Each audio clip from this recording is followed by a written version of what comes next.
당장 병이 나면 병원에 가야 되니까 국민건강보험은 바로 가입을 하고 언제 받을지 모르는 국민연금은 회피했는데 이것을 몰랐다고 하면 국민들이 이해할 수 있겠습니까? 저는 특별히 더 놀랐던 것은 뭐냐면 본인만 그렇게 국민연금 납부를 회피했다 그러면 또 좋겠는데 부인께서도 같이 하신 것입니다. 부인은 보면 2003년 4월 국회의원에 당선되어 보건복지위원으로 활동하셨죠? 네. 예. 그런데 지금 부인께서는 대학 강사로 활동하면서 2002년에 312만 원, 2003년에 276만 원, 2004년에 1466만 원의 소득을 올린 데도 불구하고 2002년 9월부터 후보자가 국회 보건복지위원으로 활동하고 있는 그 2003년 4월을 넘어서 2004년 12월 말일까지 그 후보자와 동일한 사유로 국민연금 보험료를 회피하고 납부하지 않았습니다. 본인도 안 내고 부인도 안 내고 이러는데 보건복지부 장관 할 수 있겠습니까? 지금 전재희 의원님께서 말씀하신 것이 이제 사실관계는 옳습니다. 그러나 그 사실을 지금 의원님께서 말씀하신 그런 식으로만 해석해야 하느냐에 대해서는 뭐 저한테 답변할 시간을 주실지 모르겠습니다만 시간을 주신다면 제가 제 나름대로는 그것이 왜 그리 되었는지를 설명드릴 수 있겠습니다. 지금 10분간 한정된 시간인데요.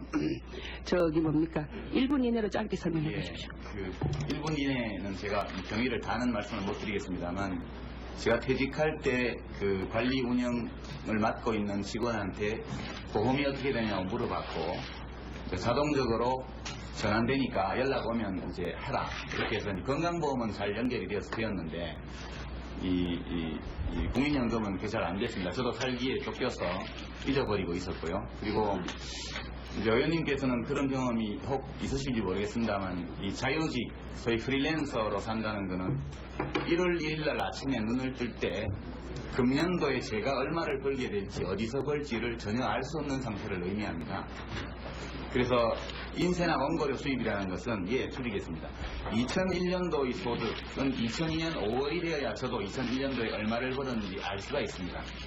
그리고 보험 당국에서도 마찬가지로 그 시차가 될 수밖에 없기 때문에 병렬적으로 당해연도의 결과적으로 나타난 소득과 뭐 당시의 상황을 이렇게 이제 비교하시면 저로서는 좀 약간은 좀 억울한 면이 있다 이렇게 봐주십시오. 지금 그 국민연금과 국민건강보험을 총괄하는 주무부 장관이 법을 명백하게 위반하고도 억울하다고 하면 국민들은 얼마나 억울하겠습니까?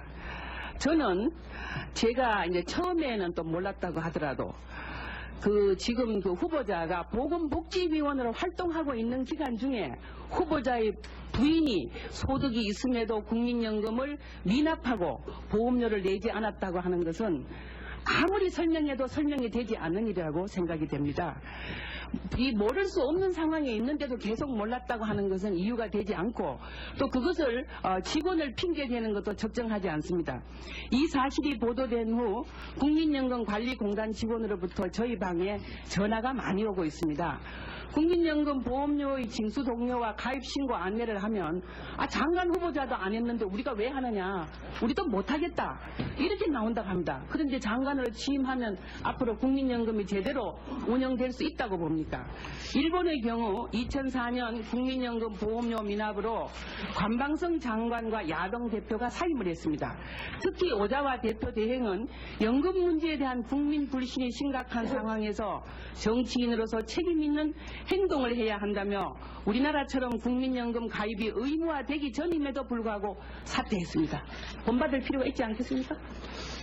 지금 일본 예를 들어주신 것이 정확한 사실관계인지는 제가 지금 말씀드리기가 어렵고요. 다만 제가 국민연금법 19조 2항의 즉각적인 신고 의무를 위배한 부분, 이 부분에 대해서는 그 벌칙 규정이 10만 원 이하의 과태료에 해당하는 위법행위입니다.